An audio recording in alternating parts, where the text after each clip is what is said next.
Good morning, everyone. My name is Jean-Edouard Communal, CEO of Miratlas, and our company is providing data and atmospheric modeling for trans-atmospheric optical network. So what does it mean?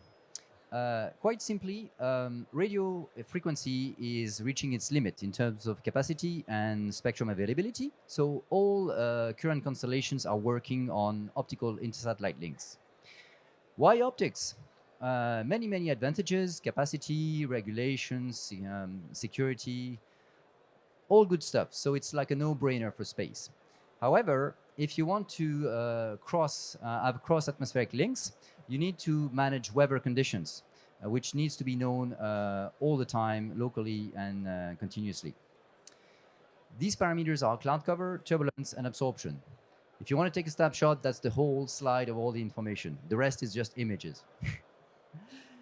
So this is the complexity, what it looks like. This is a time lapse of atmospheric turbulence over the whole world, and this is what we have to deal with. So as you can see, it's a quite complex problem to solve. But we can solve it through atmospheric data and site diversity, redundancy through the local network, the global terrestrial infrastructure. So this is what we provide. We help people to do the site selection for through our instrumentation and modeling.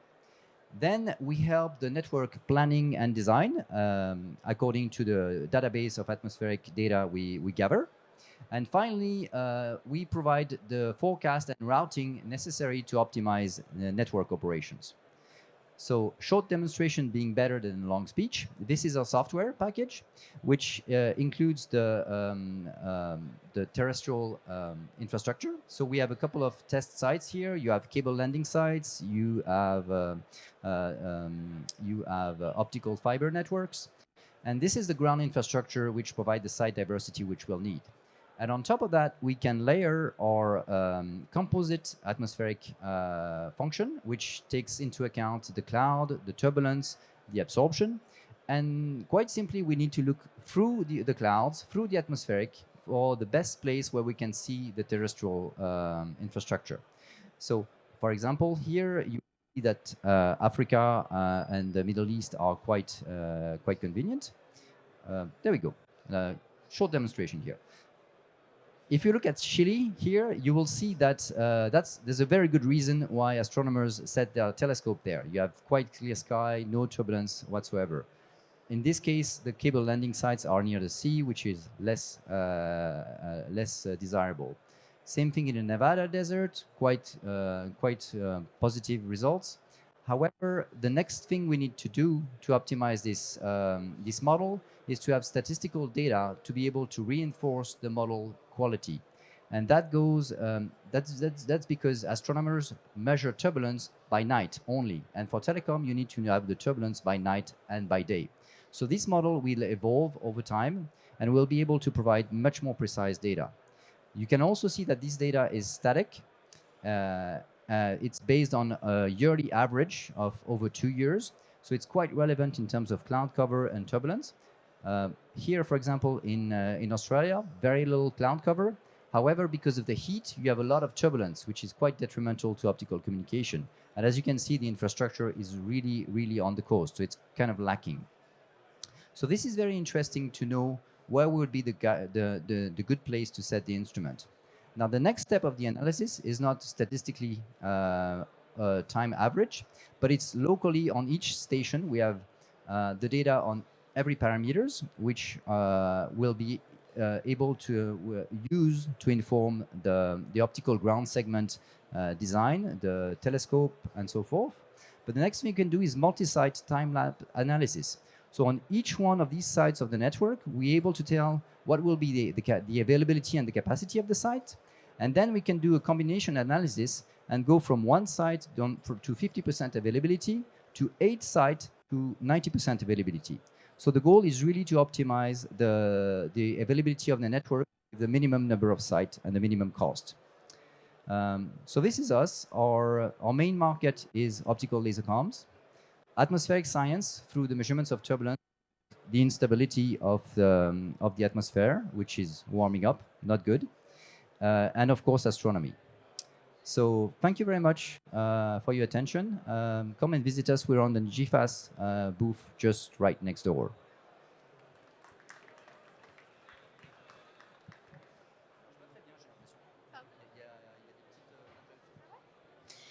Thank you, Jean-Edouard, for your presentation. It was a pleasure to have you today. The second one is Veracity Protocol. Yeah, perfect. So let me just prepare your presentation. Just there, you have this up. Okay, great. So whenever you're ready, I just start with this, and you can go. Thank you. Thank you. Good morning, everyone. My name is Dominique Elbez. I'm working for Veracity Protocol. I'm here to talk to you about trust today because as a company, our aim is to become the standard of trust for physical objects. The problem we are addressing as a company across various industries is about securing the identity, the authenticity, and the integrity of physical objects. Today, there is a lot of energy being done across industries, at companies, to record all the data related to your product, whether at unit level, providing things like provenance data, manufacturing data, all the supply chain related information into things like digital passport, digital identity.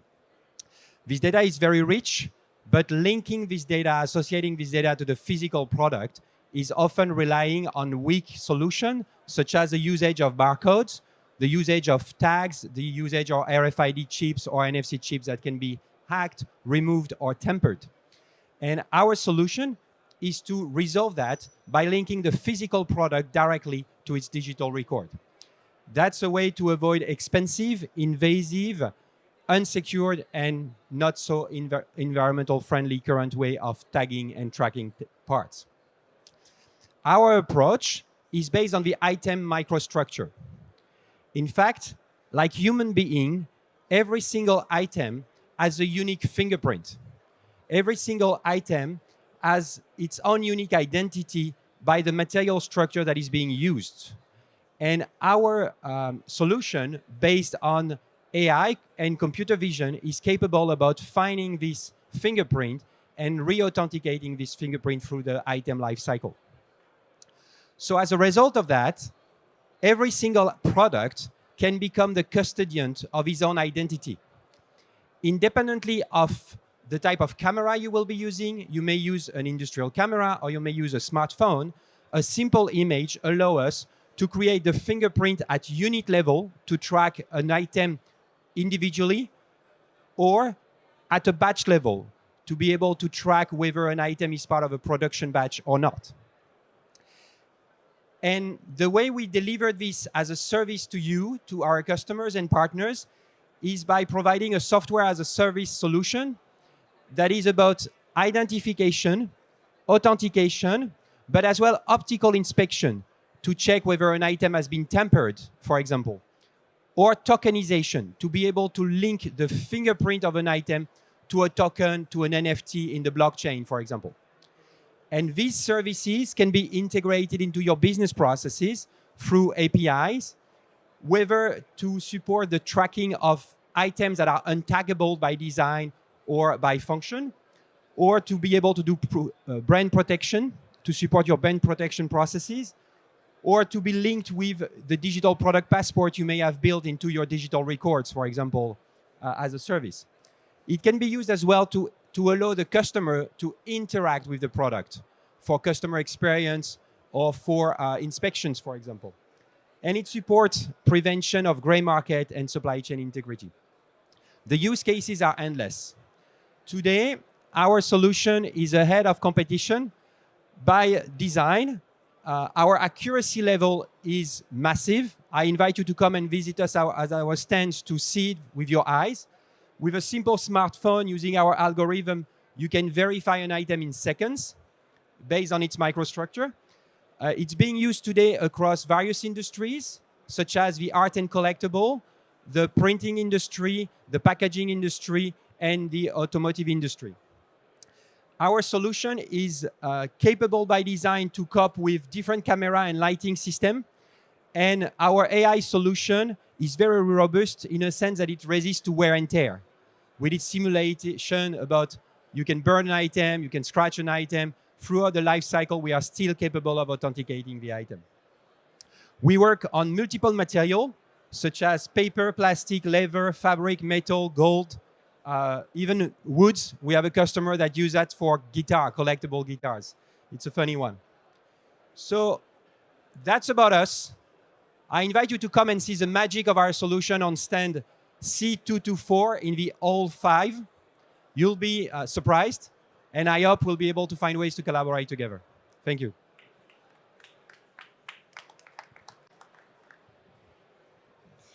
Thank you, Dominique, for your pitch. So the first pitch will be Ionics. If the pitcher can go on stage.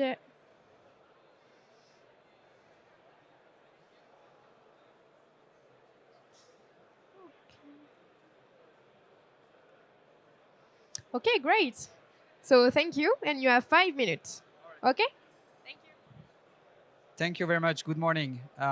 So as you very well know, today we all use satellites data either to locate a good restaurant or check the weather forecasts. But what is the one subsystem helping satellites to stay in orbit? It's its propulsion system. Well, at Ionics, we have the ambition to develop the most efficient propulsion systems ever put in space. My name is Thomas. I am the CEO of the company. It has been founded 2 years ago by techno founders and CNRS, respectively by Yves and Jacques. Yves has been building deep tech ventures for the past 10 years, and Jacques is the world expert in ion sources, which is our underlying technology.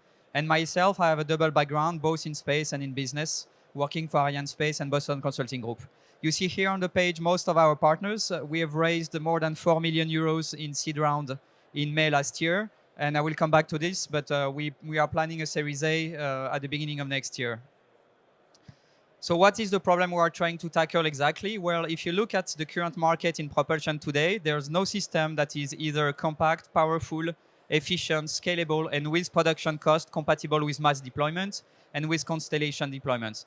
Well, we are trying to develop a system that ticks all those boxes. And why does that matter? Well, if you develop such a system, you will help satellites to stay longer in orbit. Therefore, you will fight against satellite obsolescence. Also, if such system is available for small sats, you will help them to move around debris and avoid the collection of those debris. On a more entrepreneurial side, I believe there is a nice business to be built on a market that is today estimated between 1 to 2 billion euros, and that is growing 2 digits per year with high margin. So from an entrepreneurial perspective, it's also a very interesting case. How does it work exactly? So we have patented a technology called EHD, electrohydrodynamic. The way it works is relatively simple. We pull on a liquid using a high electric field and taking advantage of the spike effects. So basically our technology is to develop a mesh of nanospikes. So on a 10 centimeter surface, we will have tens of thousands of the nanospikes. We have the liquid, not the spikes, and we pull on it with the electric field, therefore ejecting ions at very high speed. And we're talking several hundred kilometers per second, which is quite unique. On the page, you see the product we are currently developing. So we are testing it in our vacuum chambers every day. We are planning a demonstration of that product at the beginning of next year. In terms of performances, we want to have a thrust higher than 1 millinewton with an ISP higher than 5,000 seconds, which is at least a factor 2 compared with what's on the market today, and with other great operational advantage, such as non-toxic, non-pressurized, and inert propellants. If you look at the different propulsion systems available on the market today, the sweet spot we are aiming is to have something that generates enough thrust and have significant ISP to meet the needs of the small star markets, but using less electric power compared to the competitions. And with the thruster we intend to develop, we will draw less than 50 watts, which is again another competitive advantage compared to our competitors. I was explaining that we are testing our thruster in vacuum chambers every day. That's the pictures of our installation. So we have state-of-the-art clean room equipment in the nanoscience lab of CNRS. And this is not science fiction.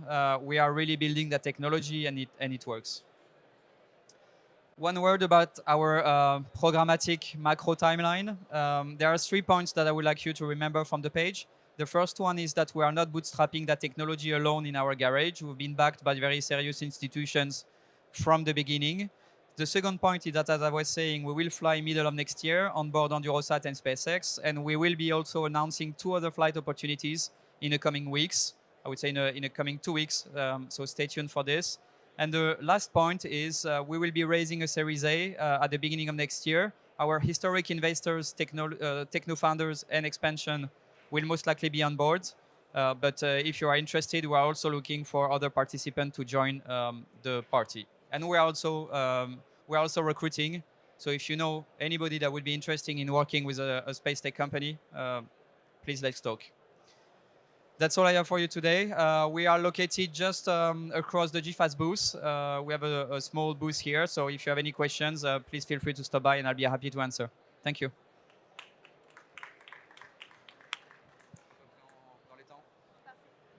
Great. Thank you, Thomas. Perfect. So the next one is Plasma Bound. Does someone from Plasma Bound is here to pitch?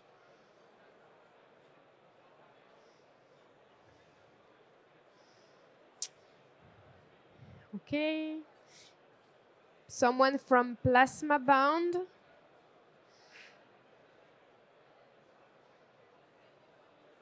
Yeah, we can wait 1 minute, of course. Does Sky Puzzler is here? Yes? Yes.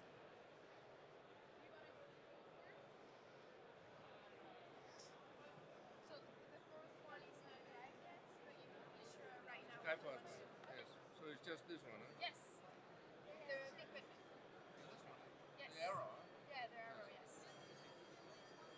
Sorry? Yeah, okay. Okay, 1 minute. Yeah, that's fine. Perfect. Just please keep the mic. Yeah, I saw that with the other guy.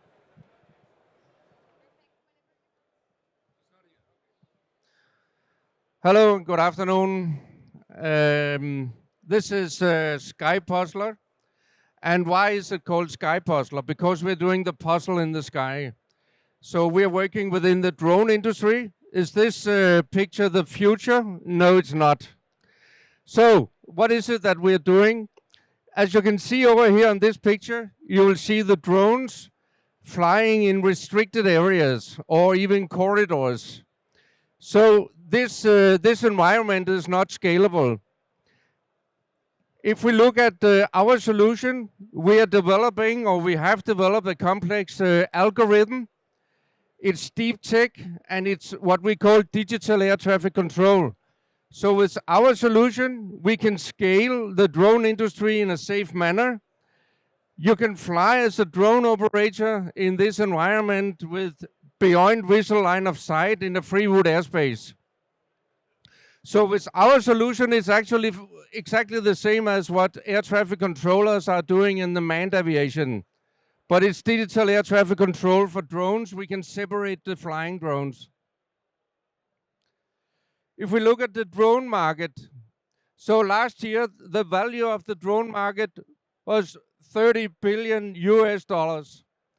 And in 2030, with an annual growth rate of 38%, it will increase to $580 billion US. If we look at what there's been invested in the drone market the last 3 years, $15 billion US. But the challenge here is that they can't fly outside segregated areas or corridors. This is a team of Sky Puzzler. We are teamed with air traffic controllers, computer scientists, and project managers. We are funded by European Union, the Horizon Europe. We are funded by the Danish Innovation Fund, and we are also funded by the European Space Agency. We have just opened or launched our pre-seed round, so we are dealing with investors for the pre-seed round at the moment. We also here, we are the part of the German Aerospace Association, BDLI Pavilion, and we will be there the whole day tomorrow together with Brig Air. Come and visit us tomorrow. Thank you.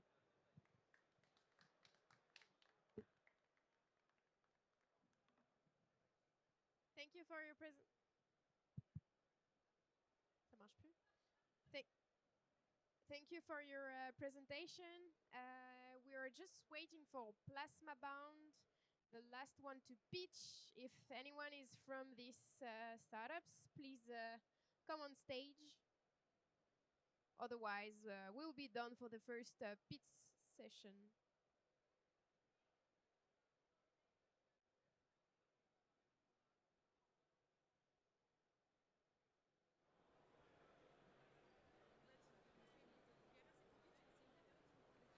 Okay, so for Plasma Bound, it's just a video, so I will just share it with you.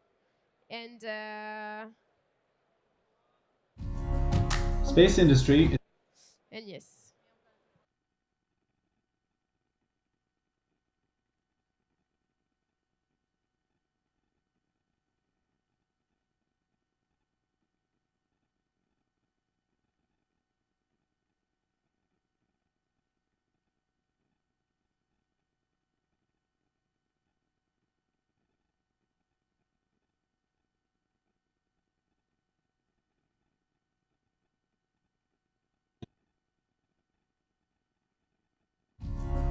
Space industry is seeking a solution that can deliver against today's challenges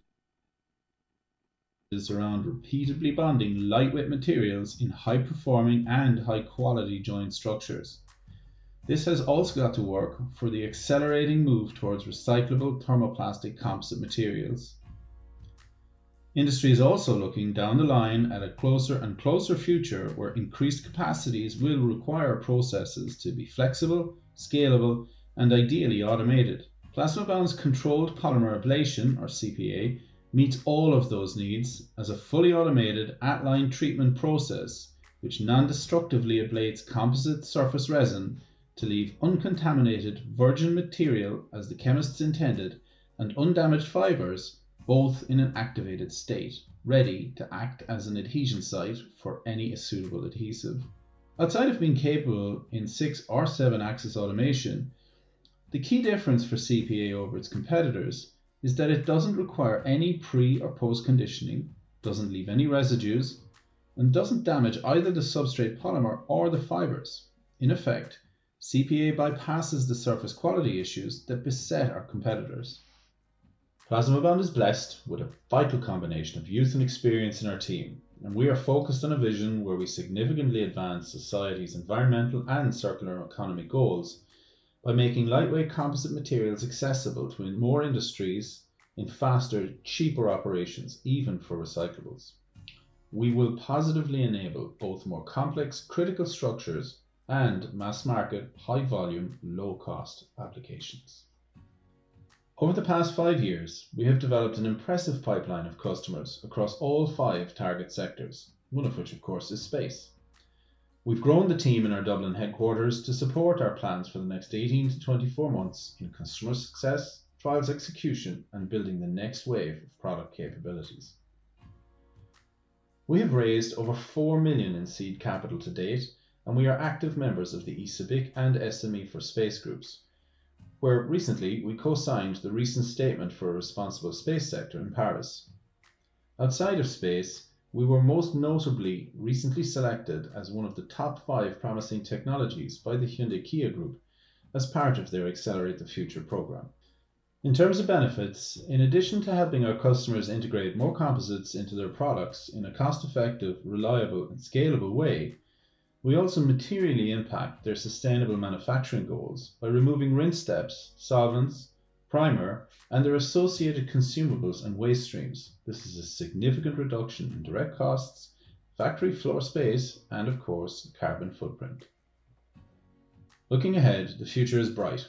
Our plans are fully funded, and we are on the cusp of deployment with a number of customers in 2 key sectors. Our goals for 2023 include to succeed in this way in all 5 sectors, which include space, aerospace, automotive, consumer electronics, and construction. If you'd like to learn more, please visit our website at plasmabound.com or indeed drop us a note at info@plasmabound.com via LinkedIn. Thank you. Hello, everybody. I'm Julie. I'm the co-founder of EONF. I'm very pleased to be here. Quite a challenge to be there and say, okay, I have to inspire people. I'm not sure of doing that, but I can take you in my own journey with EONF. So first of all, I have two dreams I want to share with you. First of all is to protect ecosystem on Earth, and the other one is going to the moon. Yeah, quite challenging. 5 years ago, I was still a design student, and I was wondering what can I do to merge all my environmental commitments and also my future career. So I didn't build a UFO startup. So it's not a UFO, definitely not. It's a balloon one. So basically, you have a balloon inflated with helium in it, tied to the ground by a cable, and you can supervise a large area locally. So it's for local observation and telecommunication application. First challenge to tackle, it was to bring telecommunication for refugee camps. So we tried to build a first prototype with NGOs and with telecommunication experts. So we did it. It never been on a refugee camp because it was a bit complicated to access to it, but the solution was functional. So we raised fund with that, and we built our first own balloon. With EONF, we have still the same vision. It's right on there, building a resilient world. And how to do that, how to manage to do that, by giving access to aerial services with such technologies, by giving them affordable and easy to operate. We have three main missions.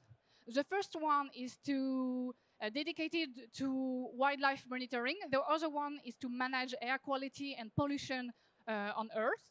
And the third one is to detect wildfire over a huge forest.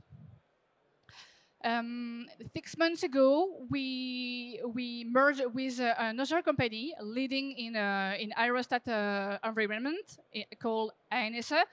Thanks to that, we have access to facility and resources, and also we passed the very difficult phase of industrialization. The first product we made in common is a stratospheric balloon. So it's big balloon who flies over the edge of the space, and that can bring some technologies from startups or also for companies without using satellites. Basically, it's for Earth observation and also space observation. So thanks with this product, I can go further and be closer to my dreams. And I have one question for you all. Say, what are your dreaming of? Thank you all. Maybe you have questions?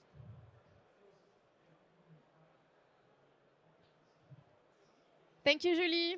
This is a Q&A session. If you have any question, please ask to Julie. Otherwise, you can meet them on their booth just there, if you have any question.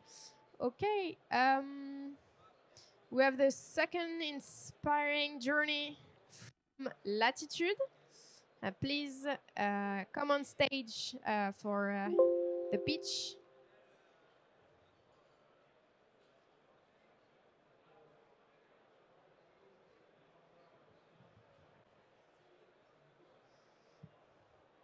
Yeah, perfect. Hello, and you have 10 minutes. Hi, lovely. Thank you very much. I just beat the traffic, so I'm quite fine. Hi. Hi, thank you very much. I'm Stan. I'm the CEO and co-founder of Latitude. Our goal is to build the next generation of in-space infrastructure, and we start with the access to space, which is the biggest hurdle right now. So about Latitude, who we are right now a team of we are right now a team of about 80 people. We are recruiting another 100 people by the end of the year. By the way, if you're interested, you can go on latitude.eu/jobs. We're recruiting across engineers and support, any staff. We are based in Reims, in the middle of the Champagne region, but we also have a site in Saxe-Savoie, so it is a spaceport in the Shetlands. This is where we led our test campaign. This is where this photo was taken of our rocket engine, but more on that later. And this is also where we will launch our first rocket in a couple of months. We also have another site.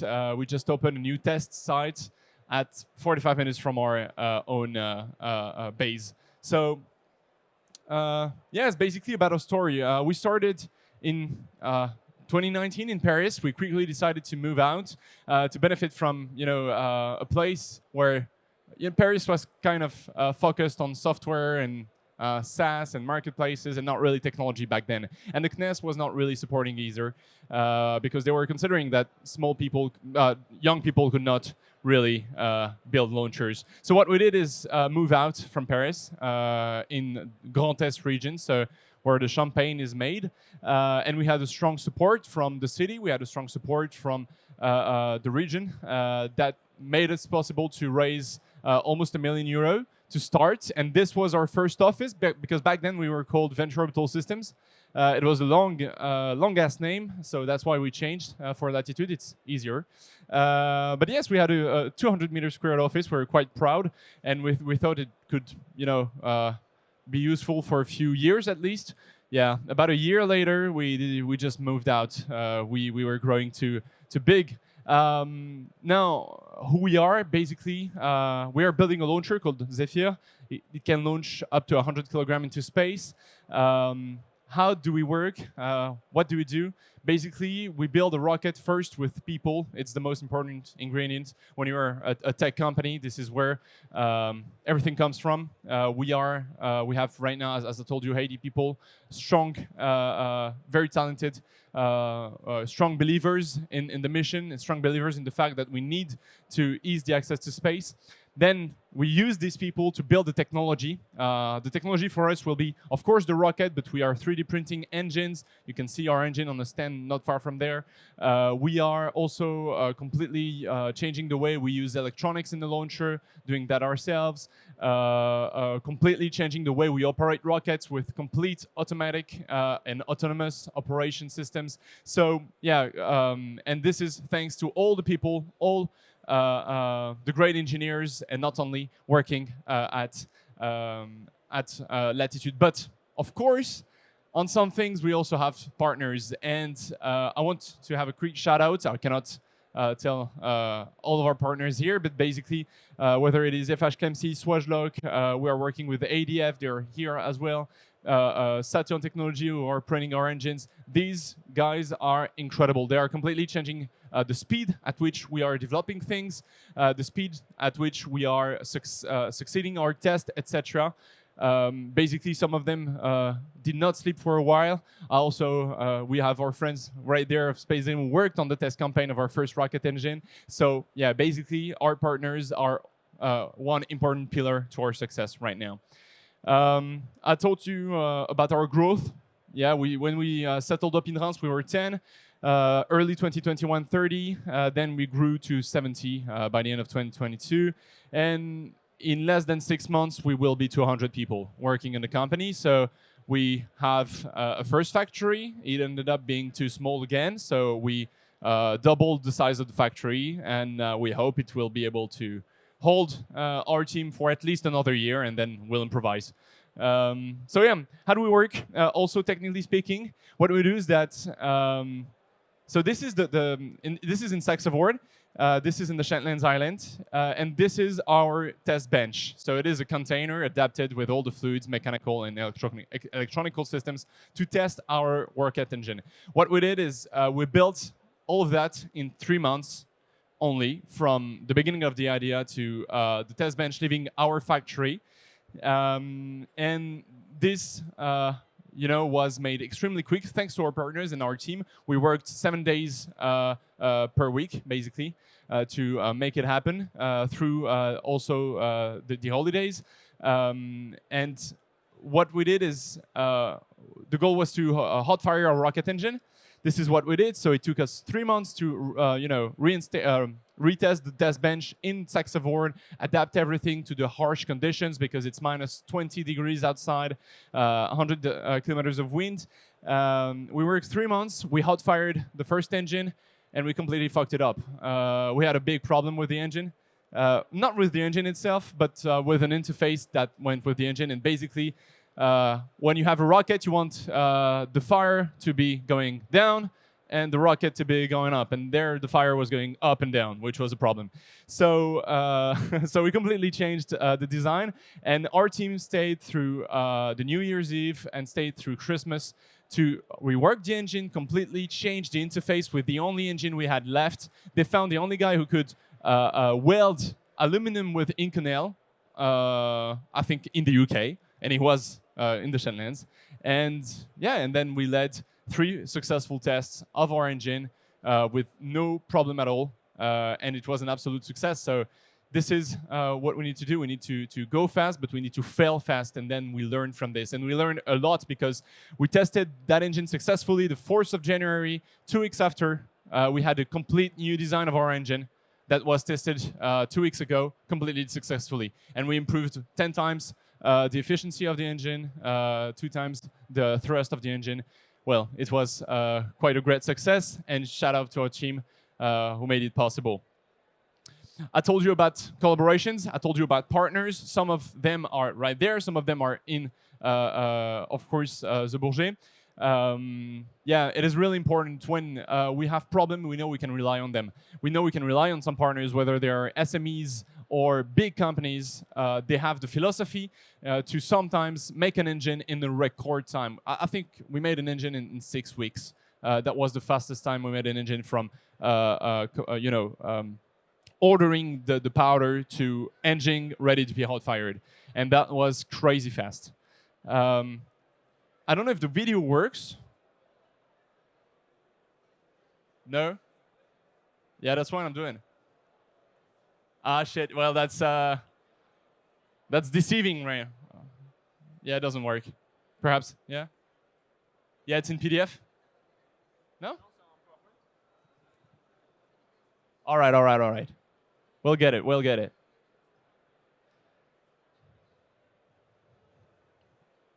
I cannot, it doesn't seem to be moving, to be honest. Yeah. Yeah, no, it doesn't work.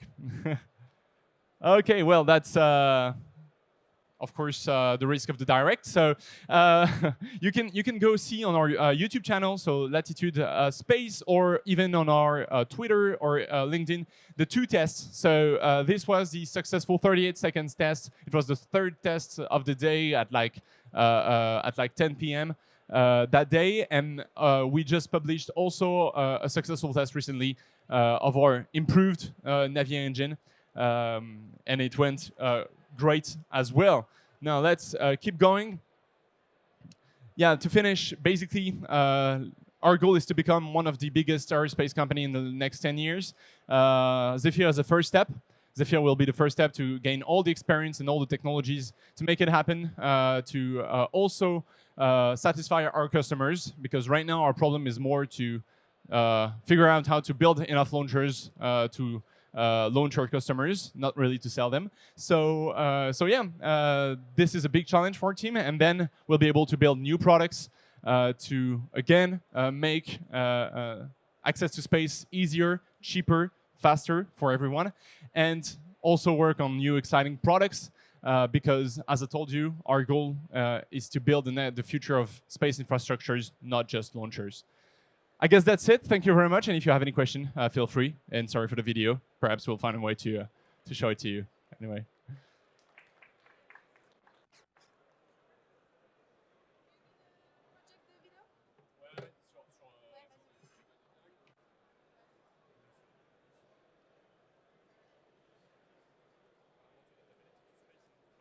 I'll try to get you the video right there. Pardon? Okay. Peggy 18. Et je pense que tu dois... ouais. On gagne de l'argent. All right, so that was the first successful test. That was not the first test of the engine. It was the last of the day. I don't know if we have the sound, but... Oh, yeah.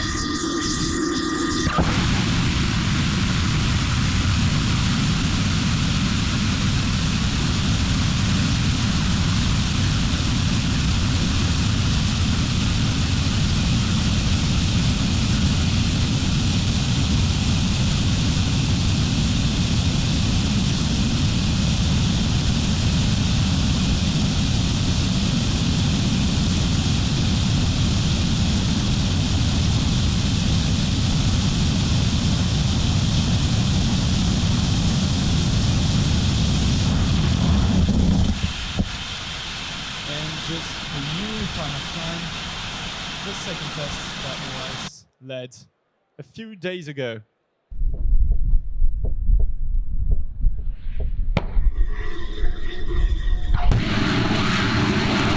This one is just two. Yep, that was a shorter test, but we led a 42-second successful test recently. All right, that's it. Thank you very much. Hello, everyone. So I'm Martina from Destinus, Senior Business Development Manager from Sweden, living in Switzerland. We are trying to revolutionize the aviation industry by building a whole new type of airplane. So what is this airplane going to look like? I will show you in a little bit. But first, let me tell you a little personal story. I love traveling, I must admit. I have a bit of a travel bug. I love going to new, exotic environments, cultures, learning about the history. And the only problem is that when I travel, I feel a little bit of guilt because I am contributing to the environment in a negative way by airplanes emitting a lot of carbon dioxide. They contribute to 2.5% of carbon dioxide emissions.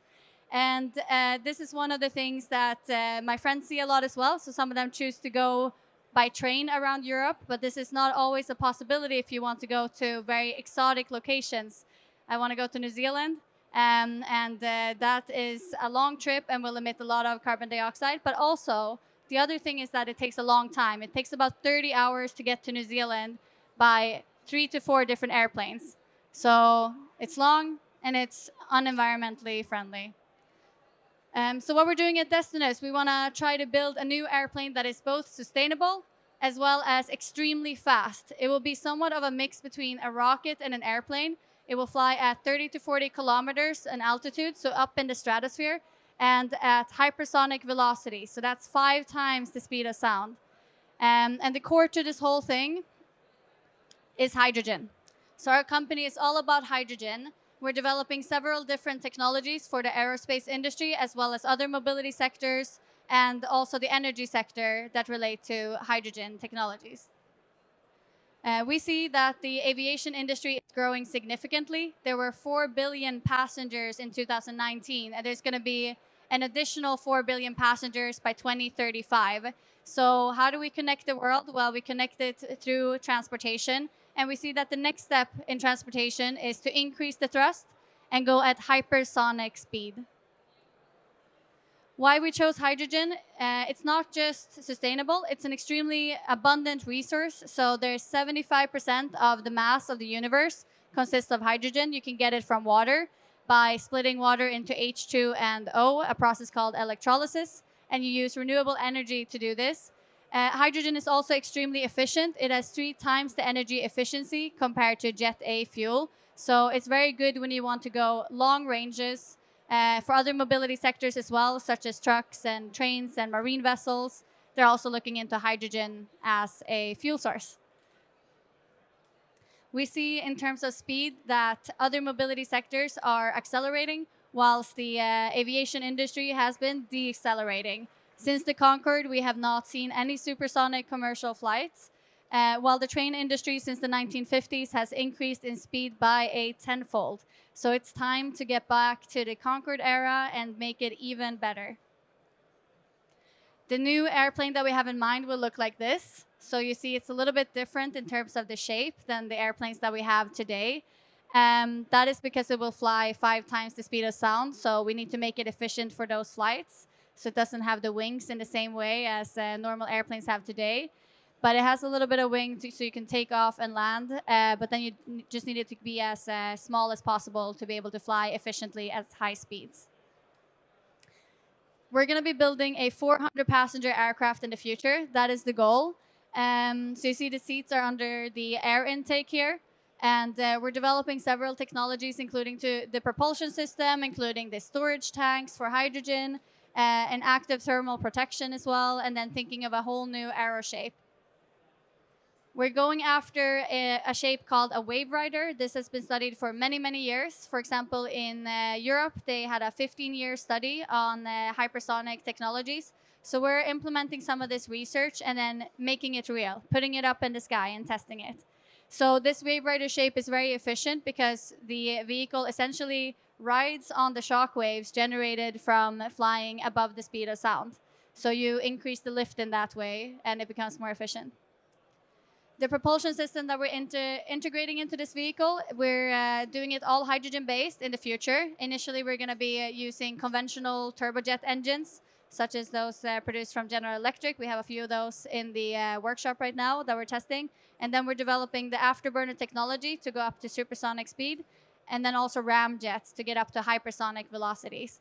So the goal is to make this all hydrogen-based. We're also developing a patented active cooling system that uses liquid hydrogen to cool down the leading edges of the vehicle. That is because when you fly at hypersonic speed, you get up to around 1,000 degrees Celsius. So we're using liquid hydrogen, which is a minus 250 degrees Celsius, to cool down the leading edges of the vehicle so that you can use more conventional materials and it becomes more reusable. So you can have it for a longer period of time. This active cooling system, we have this out at our booth if you want to go and take a look at it. So this is also about the inspiring journey and talking a little bit about what we have done over the past few years. So the company was founded in 2021, so we're only 2 years old. In Q2 2021, we had our first flight already in Q4 2021. And this was the flight of our first prototype, Jungfrau, that we call it, or Destinus 1. By the end of Q4 2021, we had a team size of about 40 people. We had raised 20 million euros, and we were headquartered in Switzerland with offices in Spain and France as well. By 2022, we also had some additional flights. Sorry, that first one, ignore that. That's supposed to be on the next slide.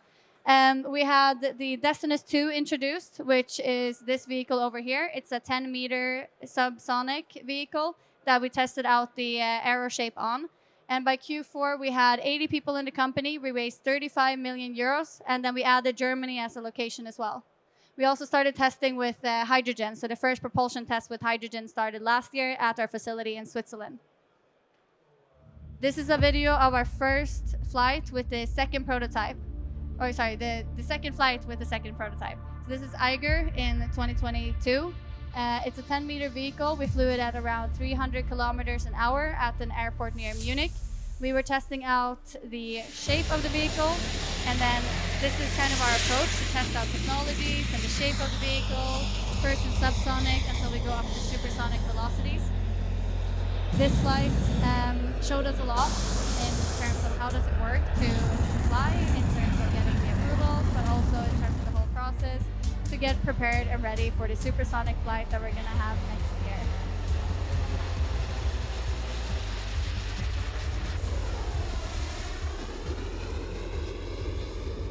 And This vehicle, like I mentioned, was designed, built, and tested in just 7 months. So we're really trying to move at hypersonic speed within the company as well.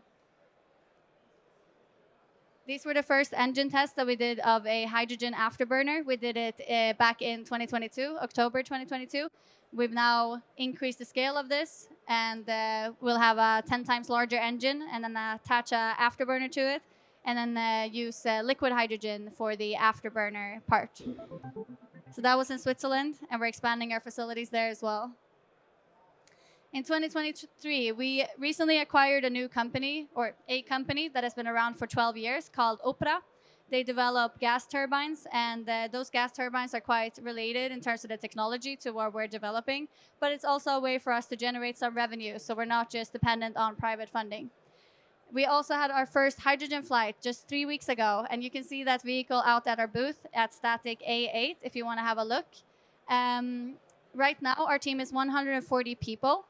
We have raised 50 million in private capital so far, and about 11 million in public funding grants. We also added Netherlands as a location because that is the company that we acquired. So now we're truly European, based in Switzerland, Spain, France, Germany, and the Netherlands.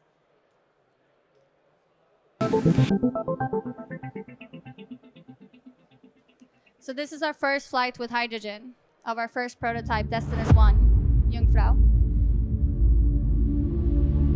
We flew it with an engine turbojet that we bought, and then we added an afterburner to it. So the turbojet used kerosene fuel, and then during the cruise we switched over to hydrogen. It flew at about 300 kilometers an hour. This was also conducted at an airport close to Munich, and we're going to be continuing these flights in France in a couple of months' time.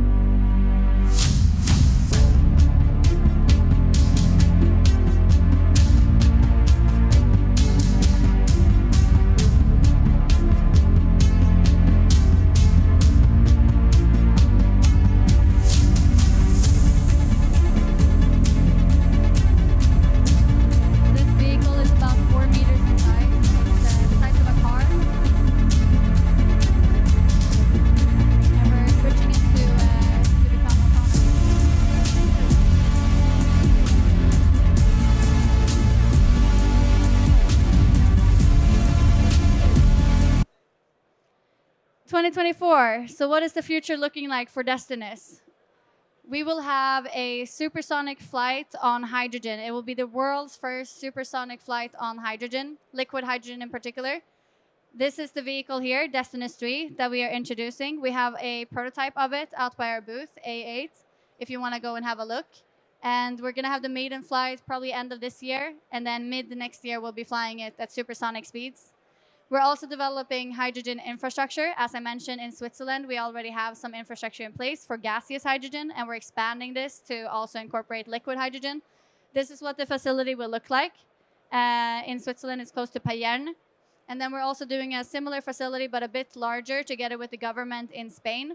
So it's going to be at a location close to Madrid that will have even more capabilities for testing higher performances of engines with hydrogen.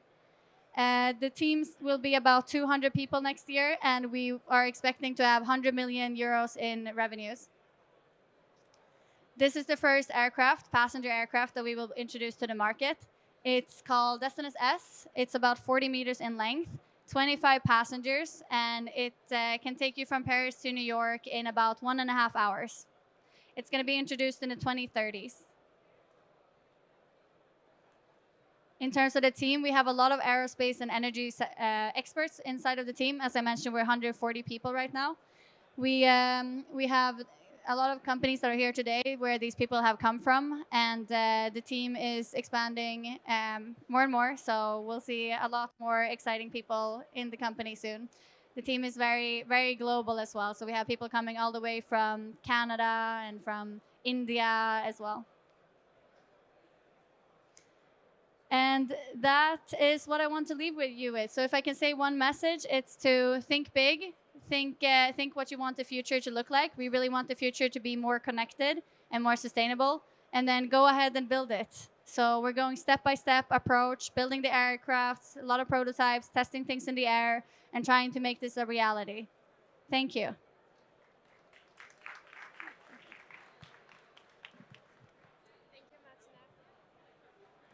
Thank you, Martina, for your pitch.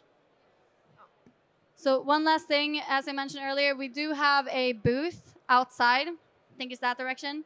Static A8. So you can see all of these prototypes there, and you can see some of the technologies that we're developing, and also the gas turbine is out there. I'll be around here for a little bit for some questions, and then I'll head over to the booth. So you're welcome to join me there. Thank you.